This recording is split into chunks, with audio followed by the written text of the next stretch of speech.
Welcome students, class 9th chapter circle में NCERT exercise 10.5 के कुछ इंपॉर्टेंट क्वेश्चन हम डिस्कस करेंगे।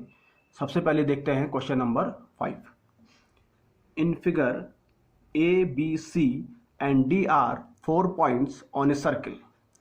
ए C and B D intersect at a point E such that angle BEC is equal to 130 degree and angle ECD is equal to 20 degree. Find angle BAC. देखिए इस question में क्या है, किसी circle में 4 point हैं A, B, C and D और दो एंगल्स की वैल्यू हमें दी गई है। एंगल BEC ये 130 का है और एंगल ECD 20 डिग्री का है। आपको एंगल BAC ये निकालना है इसमें। अब देखिए इस क्वेश्चन को कैसे सॉल्व करेंगे। आपको मालूम है सर्किल में, ट्राइंगल में एक प्रॉपर्टी होती है एक्सटीरियर एंगल प्रॉपर्टी। अगर आप इस ट्राइंगल को फोकस करें EDC को, इन ट्राइंगल EDC, इसका मैंने अलग से एक फिगर बनाया। देखिए EDC में अगर आप देखिए ये एंगल कितने का है 130 डिग्री, ये 20 का है और ये हम निकाल सकते हैं। कैसे निकाल सकते हैं? देखिए किसी ट्राइंगल में ये साइड आगे बढ़ी हुई है, इसका मतलब ये एंगल कैसा है एक्सटीरियर एंगल। तो ट्राइंगल में एक्सटीरियर एंगल प्रॉपर्टी होती है कि exterior angle of a triangle is equal to the sum of its two interior opposite angles. यानी ये जो एंगल है इन दो एंगल के सम के इक्वल होगा। यानी एंगल जो BEC है, BEC is equal to angle EDC plus angle ECD। तो इस प्रॉपर्टी को लगा के हम एंगल EDC निकाल सकते हैं।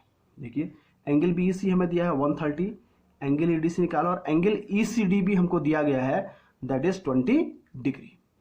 इसको आप सॉल्व कर लीजिए। ये प्लस इस ओर आके माइनस हो जाएगा, 130 minus 20 equal to angle EDC, ये आ गया 110 एंगल EDC। तो एंगल EDC ये एंगल कितना आया 110 डिग्री। इसी को हम एंगल BDC भी बोल सकते हैं क्योंकि एंगल सेम एंगल है। EDC कहिए या एंगल BDC, एंगल जो D रहेगा उसकी वैल्यू कितनी आ गई 110। लेकिन आपको ये एंगल निकालना है। अगर आप देखें इसमें ये दोनों एंगल एक ही सेगमेंट में बने हैं, या हम ये भी कह सकते हैं कि ये दोनों इसी आर्क से बने हैं BC से। अगर आप देखें ये एंगल इस आर्क से बना हुआ है और ये एंगल भी इसी आर्क से बना है, तो दोनों एंगल सेम ही आर्क से बने हैं BC, इस मेजर आर्क से ये दोनों एंगल बने हुए हैं। क्लियर? तो इसका मतलब angles in the same segment are equal, एक ही सेगमेंट के इक्वल या एक ही आर्क से जो सर्किल पर एंगल बनते हैं वो आपस में इक्वल होते हैं। इसका मतलब अगर ये एंगल 110 डिग्री है तो ये भी कितना होगा 110 डिग्री। ये इक्वल होंगे because they R angle in the same segment. एक ही सेगमेंट के इक्वल एंगल्स आपस में क्या होते हैं, इक्वल होते हैं। तो इस तरीके से हम इस क्वेश्चन को सॉल्व करेंगे। तो हमारा एंगल BAC आ गया 110 डिग्री। अब एक दूसरा क्वेश्चन डिस्कस करते हैं, क्वेश्चन नंबर 6। देखिए इसमें क्या है, ABCD is a cyclic quadrilateral whose diagonals intersect at a point E।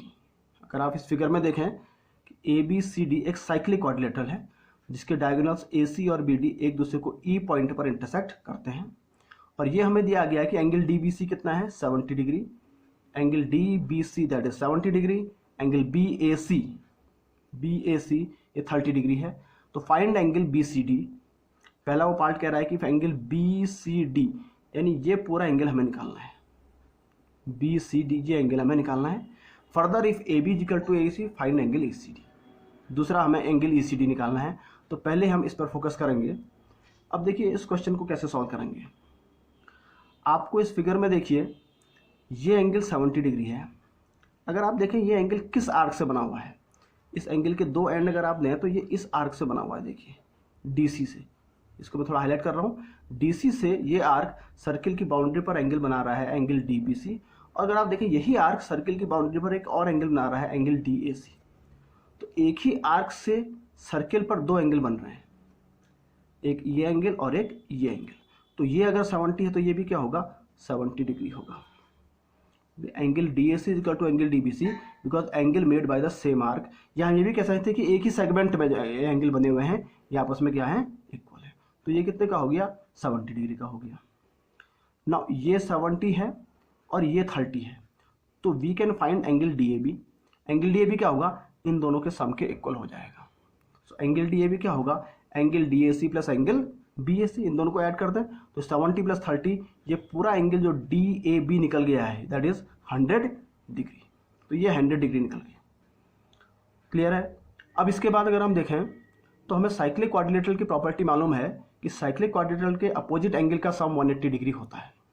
हमें एंगल निकालना है BCD, ये एंगल, ये पूरा एंगल हमारा 100 निकल गया, तो ये 100 है तो ये कितना होगा, इन दोनों का सम कितना होना चाहिए, 180 डिग्री। जिसको मैं अगर पूरा एंगल करूं कि ABCD, क्योंकि एक साइक्लिक क्वाड्रिलेटरल है तो angle BAD plus angle BCD कितना होना चाहिए, 180 डिग्री।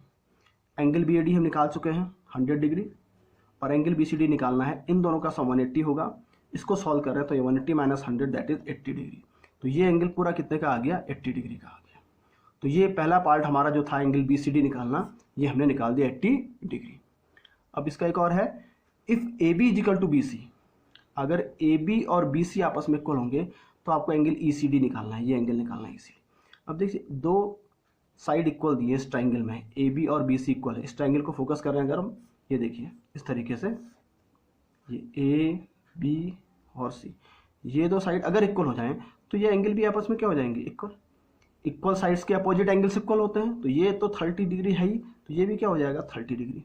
तो ये वाला एंगल कितने का हो जाएगा, angle ECB that is 30 degree. Clear. ये कितने का हो जाएगा, 30 डिग्री, या इसी को हम एंगल BCA भी बोल सकते हैं। ये कितने का हो जाएगा, 30 डिग्री का। अगर आप देखें ये पूरा एंगल हम निकाल चुके 80 डिग्री, इसमें से ये 30 है तो ये कितने का होगा, ये पूरा एंगल है 80 डिग्री, ये भी हम प्रूव कर चुके थे। और ये हम निकाल चुके हैं 30, तो ये कितना हुआ, 80 - 30। Angle ECD, angle BCD minus angle BCE, 80 - 30 that is 50 degree. तो जो एंगल हमें ECD निकालना है उसकी वैल्यू निकल गई, कितनी आ गई वो, 50 डिग्री। तो इस तरीके से इस क्वेश्चन को हम सॉल्व करते हैं। Thank you.